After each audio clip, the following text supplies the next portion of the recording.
Yang Mulia Professor Dr. Tengku Sepora Tengku Mahadi is with the School of Languages, Literacies and Translation, University Science Malaysia.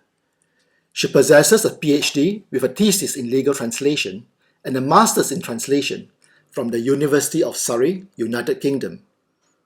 She has extensive experience in doctoral supervision in the areas of translation studies, discourse analysis, language and culture, applied linguistics and ESP. Her students at the PhD and master's levels are diverse and come from over 15 countries. Professor Dr. Tengku Sepora is widely published and has already 5 books to her name. Another book on translation is expected to be published by USM Press in early 2021. In addition to the wide teaching and supervision experience, her administrative experience has been solid too. She was Dean of the School of Languages, Literacies and Translation, USM, from January 2013 to December 2018, and Director of Center of Languages and Translation, USM, from 1998 to 2005. In these capacities, Professor Dr. Tengku Sepora also initiated many international events like the International Language Learning Conference and contacts with various international universities and agencies. Ladies and gentlemen, please welcome Yang Mulia Professor Dr. Tengku Sepora Tengku Mahadi. Good evening, ladies and gentlemen.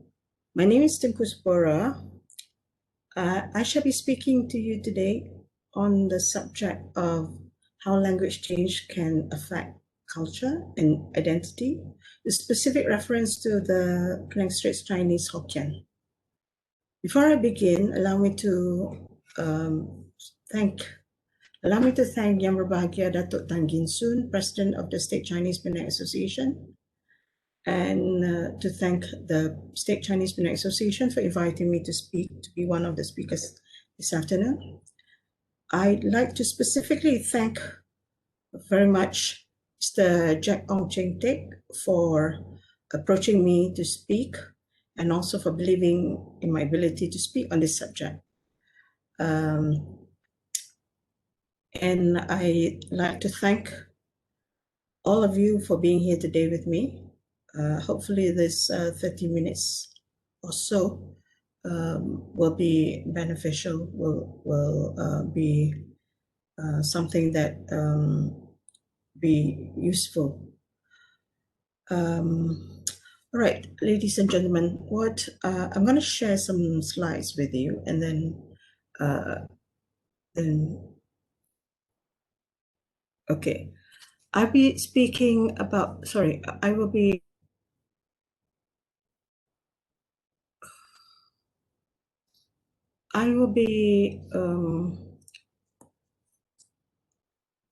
I'll be speaking again on the title of how language decay can affect culture and identity, the case of Penang Straits Chinese.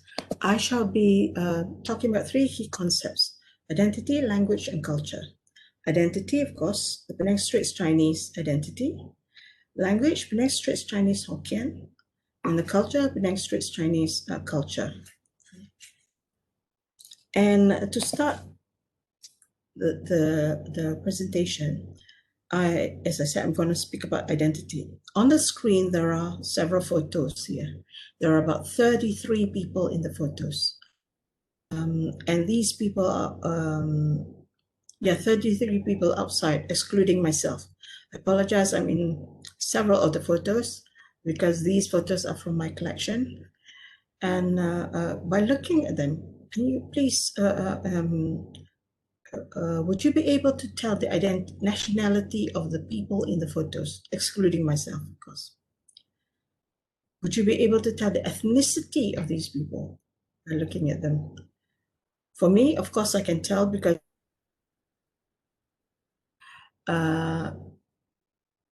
so I'm going to share that with you because we cannot be interacting here.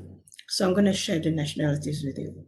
There are about, if I'm not mistaken, 13 nationalities. We have, of course, Malaysian, Singaporean, Thais, from China, Chinese from China, from Iran, Algeria, Sri Lanka, Bangladesh, from the Philippines, from the Philippines, who's American right now, and from Americans and Philippine Americans, yeah, and Africans from Nigerians, a Nigerian, a Gabonese, a Comorian from Africa. So we have around 13 nationalities.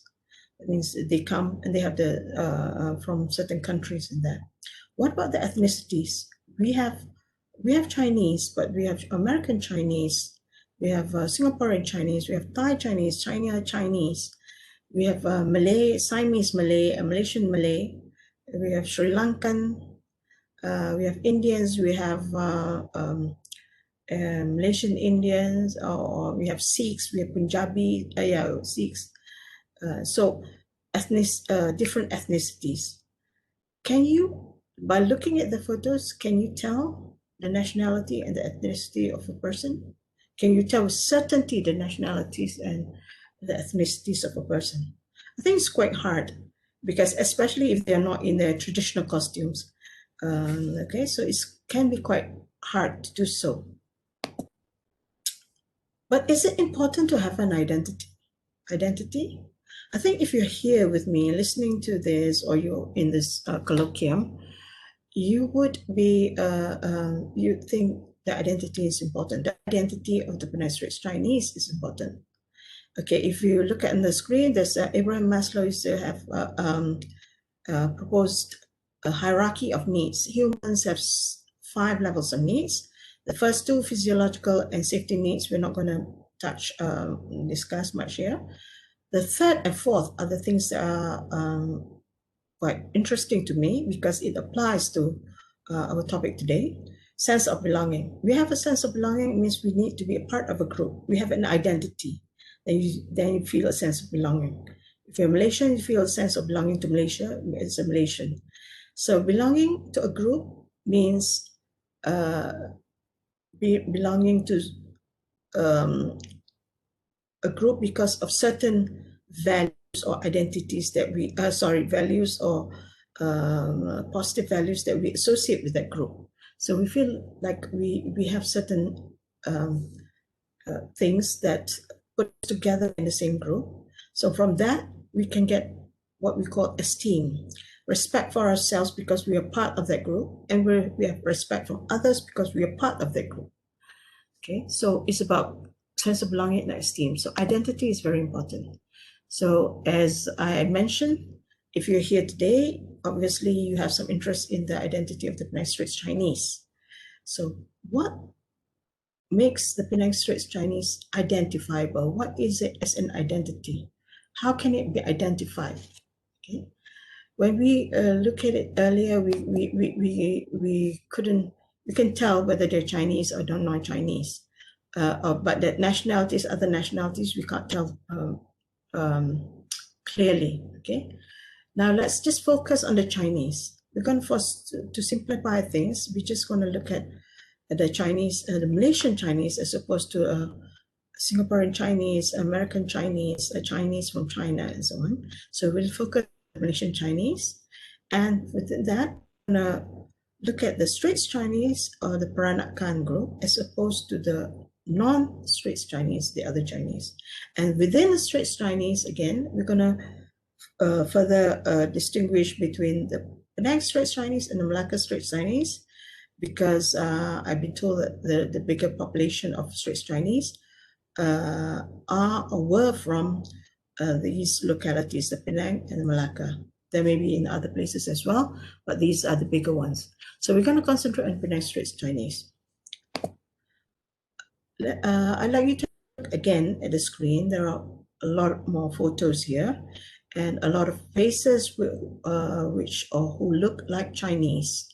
Okay, they may be Chinese from China, they may be Chinese from Malaysia, they may be Chinese from America, England, America, and so on. So can you tell, by looking at these photos, can you tell who among them is of Penang Straits Chinese descent? Can you tell?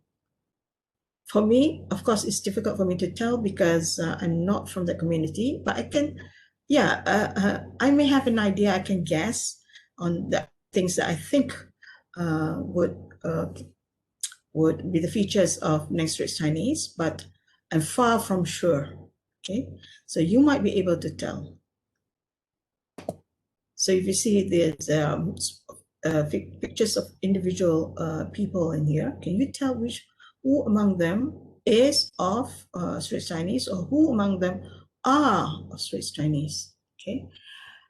If you notice, not many are in traditional costumes, so it's going to be difficult to, is there a traditional costume that traditional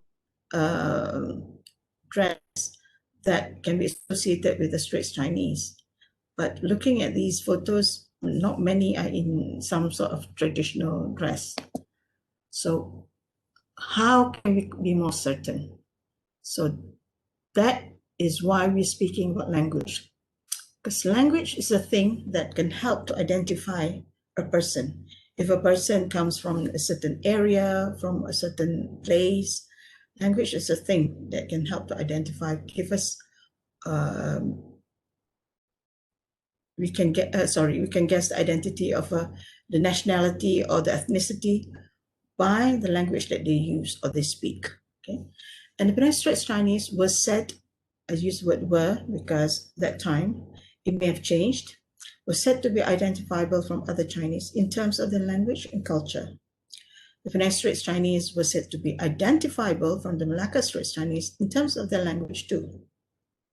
While the Malacca Straits Chinese spoke or speak about Malay, the Penang Straits Chinese spoke or speak Hokkien Patois. I must confess that I'm not I'm not a Hokkien speaker. I'm born and bred in Georgetown. I'm Malay, but I understand a little bit of Chinese, Hokkien, because of the interaction with a lot of Chinese friends, neighbors, through years. So I can understand a little bit, but I wouldn't be able to tell exactly. I wouldn't be able to know a little bit more. I wouldn't be able to tell specifically what Hokkien is all about. But I have to thank, because for this presentation, I have to thank Mr. Jack Ong as one of the informants and 18 other members of the Penang Straits Chinese community who volunteered, who were happy enough to be interviewed by me. So I thank them because from them I managed to gather quite a lot of data, quite a lot of things about the language, about Hokkien. Okay. Right, so before we talk about this Hokkien, the language, the Penang Straits Chinese Hokkien, I'd just like to bring up the relationship between language and culture. Some people view language as separate from culture and practices, with some overlaps in between them. Some scholars view language as part of culture. The practices, customs and traditions, language, thinking and wisdom all make up the culture. But for the purposes of this talk, I'm going to separate language and culture and show you how culture is embedded in language and language affects culture. Okay, the importance of language. As you know, I'm from the language. My area is language, and I love this area because there's a lot of things that we can tell about human, about people, and so on through language. Language can reflect so many things, okay, about the culture, the practices of people of a certain community, okay, and the past environment within which the communities live, the physical, social environment, the contact for other language communities, the age of speakers, social status of speakers, language communities, values and priorities. A lot of these things can be seen if you observe language carefully, you analyze, you observe it carefully. So as I said, I couldn't analyze it very much, but I got the input from Hokkien speakers, or Penang Straits Chinese Hokkien speakers from the community itself, and also from reading up a little bit. Okay, on the screen, you will see that diagram. The language of Penang Straits Hokkien was essentially Hokkien, meaning it's Hokkien, but with distinctive local language influence. Whereas the language of the Malacca people in Malacca, Malacca Straits Chinese, was essentially Malay, but with Hokkien vocabulary. So it's like kind of the reverse. So that makes Penang Straits Chinese Hokkien very unique, very interesting. And how did it get to be different from the Chinese, from the China? Because once a community of people move to a place, they migrate, they will have to adapt to the new environment. And normally and they adapt, and in the adaptation, they'll be borrowing and they're adapting and changing. A lot of things will change. And what are the reasons for this change, for this migration? I like to propose three main reasons. The first one is if a person moves to a new place and they live within the proximity of the local, a lot of locals, then they cannot but interact with the locals and to borrow and to adapt to the lifestyle of the locals as well. Two, if they work in certain environments where the locals also work then there will naturally be contact. Again, there will be borrowing, there will be mixing, so there will be concepts of what we call code switching. For example, in terms of language, you'll be using the language of locals and your own language, and there'll be mixing, and there'll be, what is called code switching, all right? And then the other thing is, maybe another reason would be if a person moves to a place and there will be a certain social elite group, and they see the locals being the elite group, maybe. So the newcomer will try and absorb and borrow and adapt again to the new, to be accepted as part of the local community as well. Okay, so all these things would affect the language, a community's language. And in the case of Hokkien, the Penang Straits Chinese Hokkien would look something like what I have on the screen. May not be exactly like this, but I just kind of have a rough figure. In general, you have the Hokkien general vocabulary, which would be the Hokkien of maybe some Hokkien of China. Then you have this vocabulary of a new cultural concept, or new concepts that have been adapted from the locals, but new terms have been coined for these new ways of living, or new practices and things. For example, in terms of like clothing, Chinese from China coming to reside in a country like Malaysia, naturally there will be a need to adapt to the environment. So to have clothes that will be more suitable for warm climates. So in that case, they end up with clothing like something what's called like the pua tengte, half short, half long, and things like concept of tengsa. It's not in here. Mua, the sarong, the batik sarong, batik. So with such cultural concepts, Hokkien coined, or certain words were coined in Hokkien to reflect these concepts. So Hokkien has these things, poteng te, mane e, mua, uwachan, one category of word in the new Penang Hokkien. Then another category, sambai, sangui, kuelape, krosang. These are words which have what do you call that? Been borrowed because of new concepts. The Hokkien, for example, had acquired the taste of spicy food like the Malays. And in that concept, they have things like the concept of sambai, the food preparation. You have sambai and the different with things like kuih, adapted the taste of the Malays for kuih, kuih lapis, and then clothing, sanggui and krosang. Sanggui is in the hairdo. So they've been borrowed, but been adapted to the pronunciation of the Hokkien, the straight Chinese. Then another category, we have things like Warampai, Kabaya, Sirih, is just transferred. And another big category also within that, the Mingko category, maybe the general words like tahan, tapi, kopi, tuala, mata are borrowed. So we concentrate on the first one, straight Chinese cultural items and Hokkien terms. There are things like, as I mentioned, Poteng Te, Teng Sa, Ba Mua, Gin E Sako, a silver that's worn with the sarong, the Mua. Uwachan, the tiffin carrier. There's a concept of the tiffin carrier, and the tiffin carrier is called Uwachan. Tengtu. So they have cultural items or general items that the new, the Penang or the Straits Chinese have adapted. And then they coined new Hokkien terms for these concepts.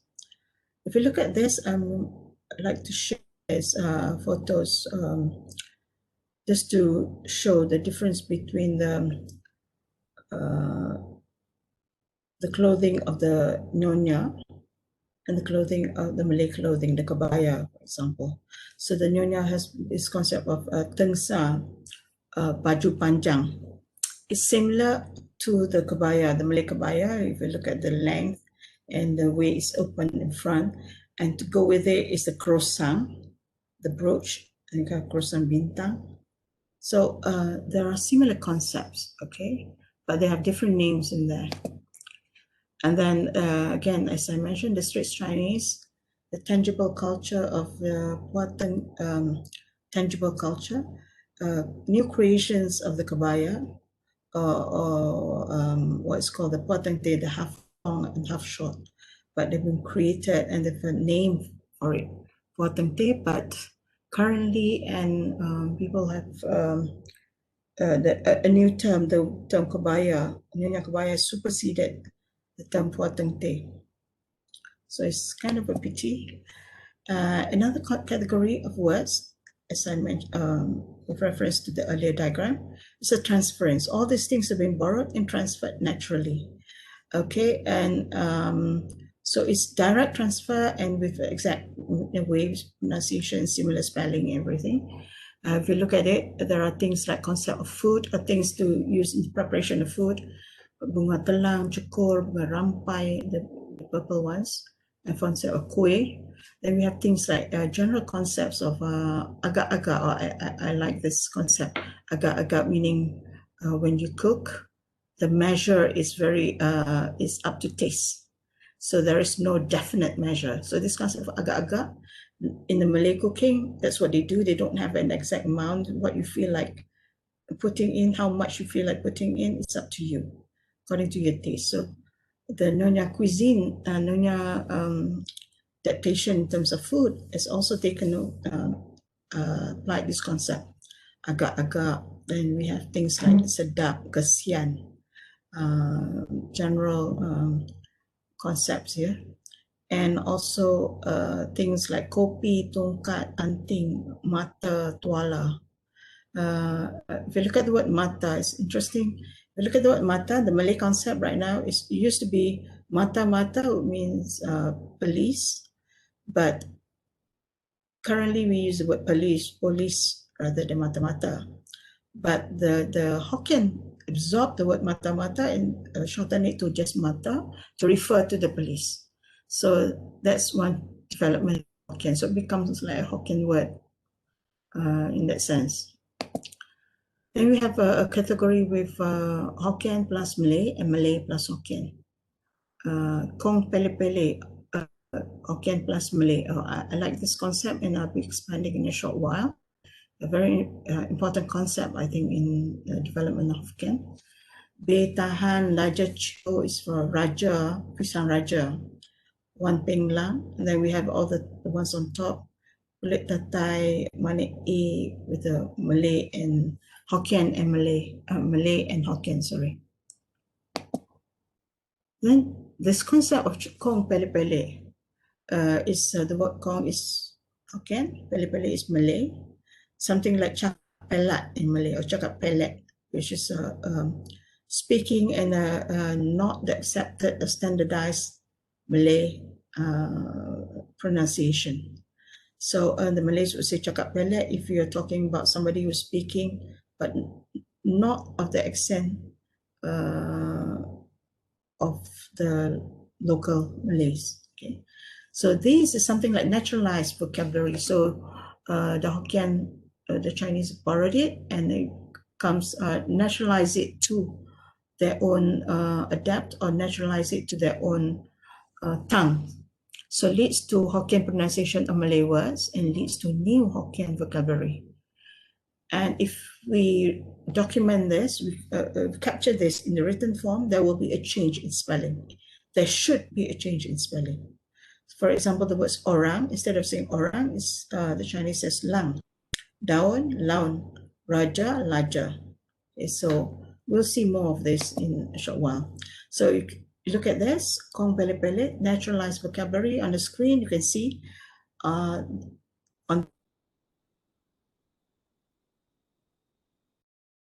Malay on the right.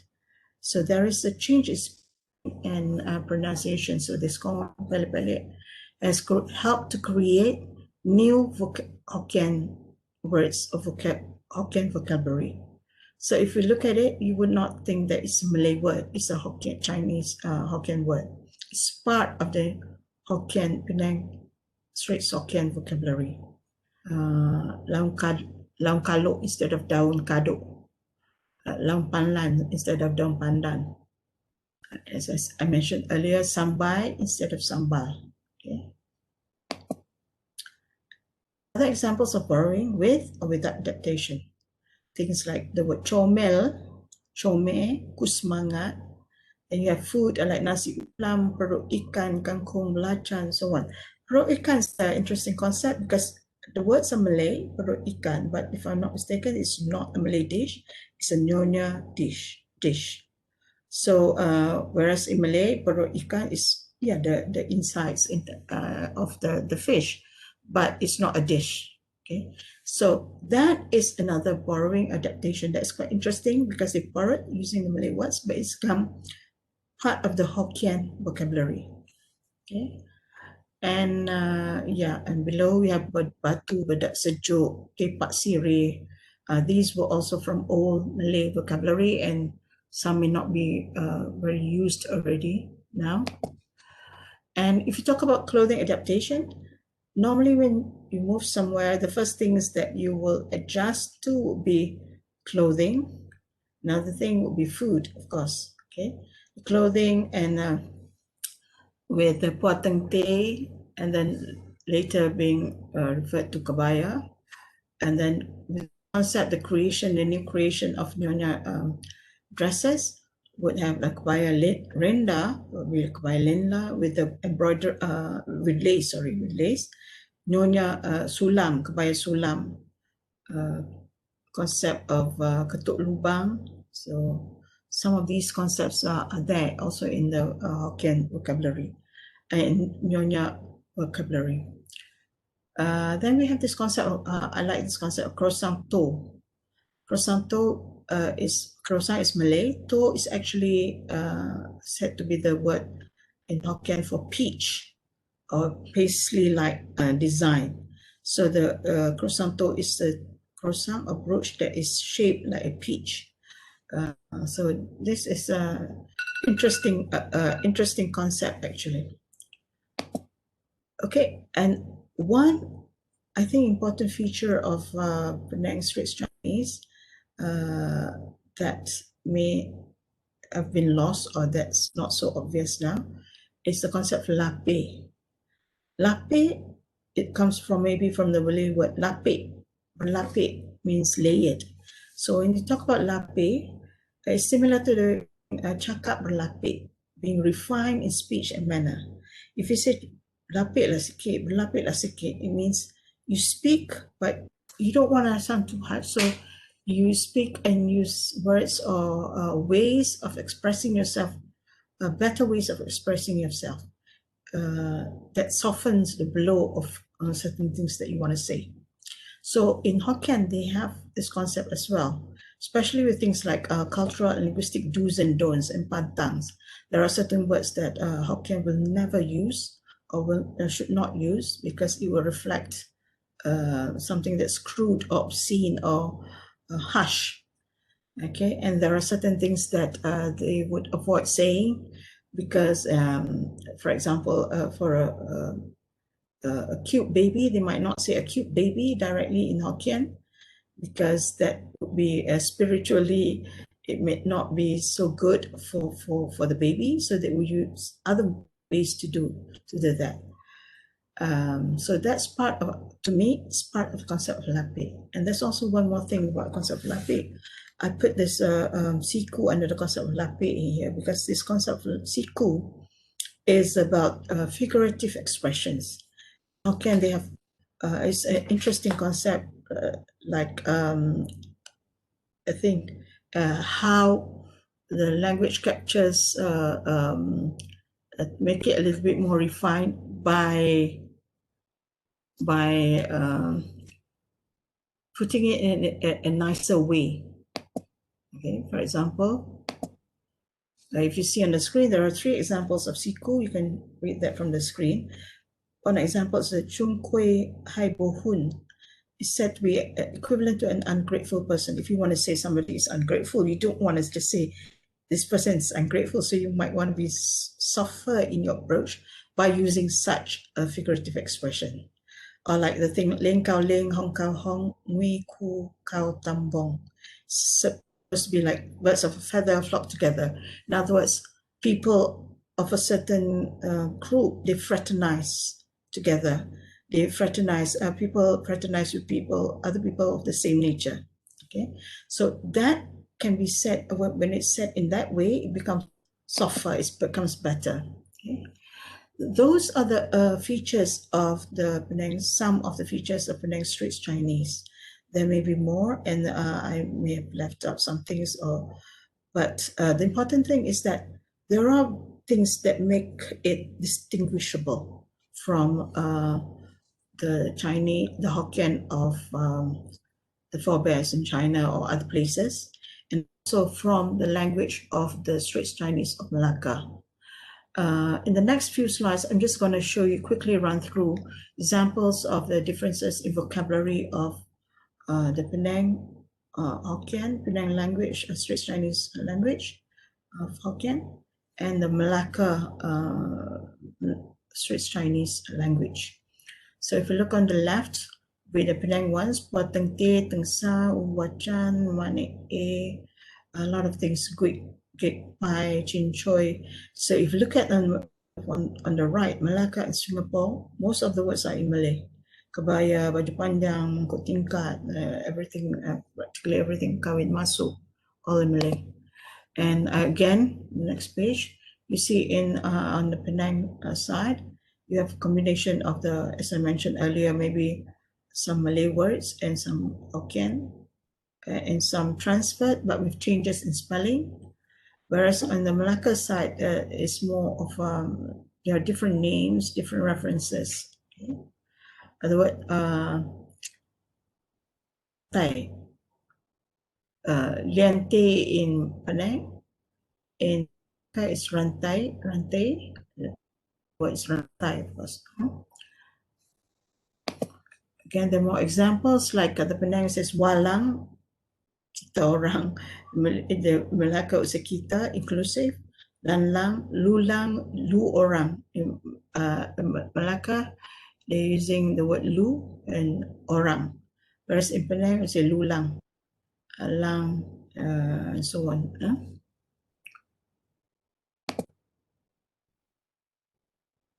Okay, more examples. Okay, I come to my last point here. We have all these features and of Penang Straits Chinese Hokkien. So the development of the historical development have made it in such a way that the historical development have given rise to this culture being embedded in the language as in the features that I mentioned earlier. So that makes the language different from another language, and it makes it identifiable. But you ask a question, but the worry right now is the Penang Straits can decay. I put up 5 things on the screen. To me, these are signs that might be signs of decay. You may agree with me or you may not agree with me, but something to watch out for. Like Hokkien terms are replaced now by Malay terms. For example, Poteng used to be Poteng, now it's become Kebaya. I think hardly there are very few people who know the concept of Poteng. And then the Manik A, instead of Manik A, it has become Kasuk Manik, fully Malay. And Uwachan has become Mangkok Tingkat, so everything is in Malay. So you might ask, I'm a Malay, and of course, be happy if we have the Malay words borrowed. But the thing is that development of Hokkien, adjusting and assimilation to the local environment, influence, and so on, we lost. If we just borrow immediately, you say Kabaya and Kasuk Mane, so we lost, say, like this combination interaction with the Hokkien words already. So it sounds like Malay word instead of part of the Hokkien vocabulary already. Next one, the nationalized borrowings are spelled according to standard Malay spellings in text. For example, the word sambai is pronounced as sambai, but when it's written out as sambal. Kueh lapis, sometimes they spell it with kueh lapis, the standard Malay spelling. So would that be a good thing? If you spell it as in the normal standard Malay spelling, it sounds correct, it sounds identifiable, but you will be losing that part that says that this is not, for example, kueh lapis. If you spell it as kueh lapis, then people will ask what's kueh lapis, then we know it's like the Nyonya kueh, similar to what the Malays have as kueh lapis. But if you spell it as kueh lapis, that sounds like you have to distinguish that it's Nyonya kueh and not the Malay kueh. So it cannot be, the difference cannot be distinguished. So that would be a pity, I think, because there would have been changes to the kueh or whatever it is that has been borrowed. So that change, we should reflect that change. Standard Malay terms are used also instead of naturalized borrowings. For example, mari berjoget in advertising for Dondang Sayang, the culture, customs of the Nyonya Straits Chinese, the Dondang Sayang, when you can be using Lai Longgeng, which will be more authentic. Because the word berjoget in Malay, the word joget in Malay, of course, berjoget can be just to dance, but joget can also be a type of dance, the joget as opposed to inang, as opposed to zapin.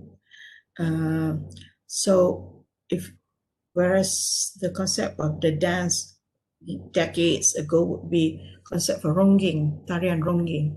So Lai Longgeng would be good in a way. It's a mixture of Lai as in Hokkien, and Longgeng is the Malay, but already naturalized, adapted to Hokkien. So Lai Longgeng will be more authentic.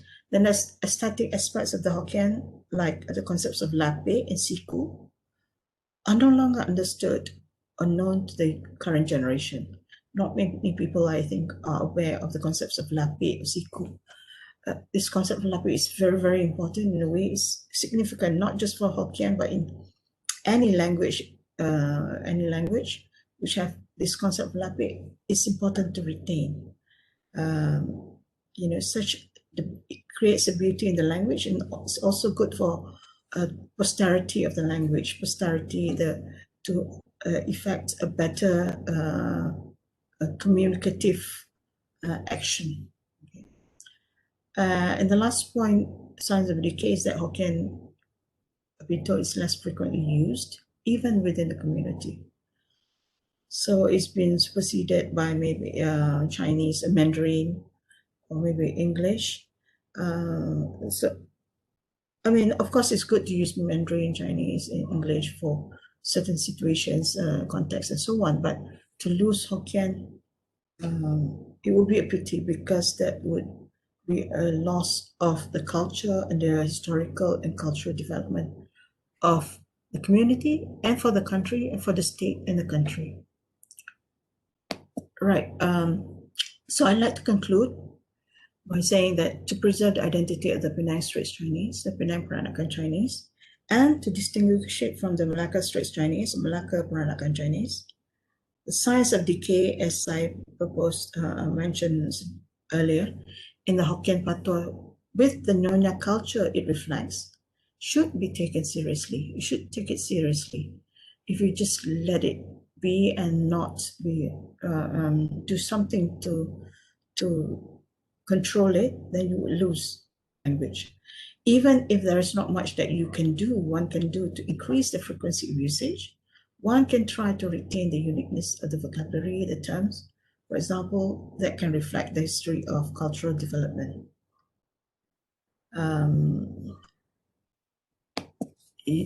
So I'm gonna stop sharing now.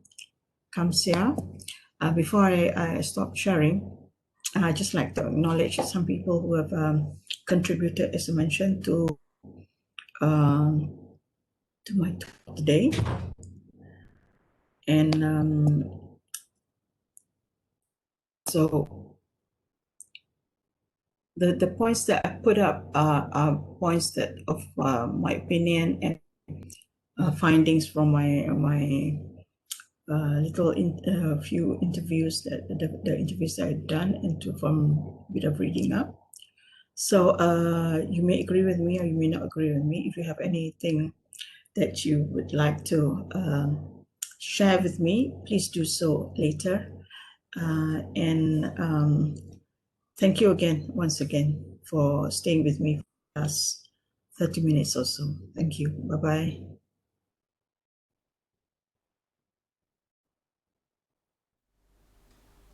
Thank you, Professor Tengku Sepora, for that most interesting presentation. Thank you very much.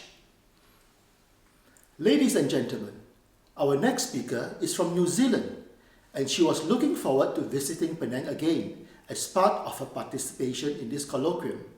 I was also looking forward to having more conversations in person with her, speaking to her in our local Penang Hokkien patois. Dr. Catherine Churchman is very fluent in our local language, and I often feel put to shame by her fluency. She will be speaking on the history of the development of the Penang Straits Chinese Hokkien patois.